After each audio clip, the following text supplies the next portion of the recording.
Dubai ವಿಮಾನ ನಿಲ್ದಾಣದ ಮೇಲೆ ಸ್ಫೋಟದ ಸದ್ದು, ಹೊಗೆಯ ಮೋಡಗಳ ನಡುವೆ ವಿಮಾನಗಳ ಹಾರಾಟ ಸ್ಥಗಿತ. ಶನಿವಾರ ದುಬೈನಾದ್ಯಂತ ಭಾರೀ ಸ್ಫೋಟದ ಶಬ್ದಗಳು ಕೇಳಿಬಂದಿದ್ದು, ಮುನ್ನೆಚ್ಚರಿಕೆ ಕ್ರಮವಾಗಿ ವಿಶ್ವದ 2ನೇ ಅತ್ಯಂತ ಜನನಿಬಿಡ ವಿಮಾನ ನಿಲ್ದಾಣದಲ್ಲಿ ಕಾರ್ಯಾಚರಣೆಯನ್ನು ತಾತ್ಕಾಲಿಕವಾಗಿ ನಿಲ್ಲಿಸಲಾಗಿದೆ. ಮೆಗಾಪೋಲಿಸ್ ವಿಮಾನ ನಿಲ್ದಾಣದ ಮೇಲೆ ಹೊಗೆ ಇರುತ್ತಿರುವ ವಿಡಿಯೋಗಳು ವೈರಲ್ ಆಗಿದ್ದರೂ ದುಬೈ ಸರ್ಕಾರವು ವಿಮಾನ ನಿಲ್ದಾಣದಲ್ಲಿ ಯಾವುದೇ ನೇರ ಘಟನೆ ನಡೆದಿಲ್ಲ ಎಂದು ಸ್ಪಷ್ಟಪಡಿಸಿದೆ.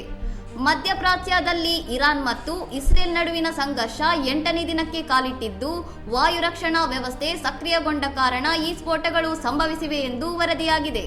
ಎಮಿರೇಟ್ಸ್ ಸಂಸ್ಥೆಯು ತನ್ನ ವಿಮಾನಗಳನ್ನು ಸ್ಥಗಿತಗೊಳಿಸಿದ್ದು, ಬಾಧಿತ ಪ್ರಯಾಣಿಕರಿಗೆ ಮರುಬುಕ್ಕಿಂಗ್ ಅಥವಾ ಪೂರ್ಣ ಹಣ ಮರುಪಾವತಿಯ ಆಯ್ಕೆಯನ್ನು ನೀಡಿದೆ. ಯುದ್ಧದ ಭೀತಿಯ ನಡುವೆಯೂ ಭಾರತೀಯ ಪ್ರಜೆಗಳನ್ನು ಸುರಕ್ಷಿತವಾಗಿ ಮರಳಿ ತರಲು ದೆಹಲಿ, ಮುಂಬೈ ಮತ್ತು ಹೈದರಾಬಾದ್ಗೆ ವಿಶೇಷ ವಿಮಾನಗಳ ಕಾರ್ಯಾಚರಣೆ ಮುಂದುವರೆದಿದೆ. ಇನ್ನಷ್ಟು ಸುದ್ದಿಗಳಿಗಾಗಿ ನೋಡ್ತಾ ಇರಿ ಸೌರಂ ಟಿವಿ.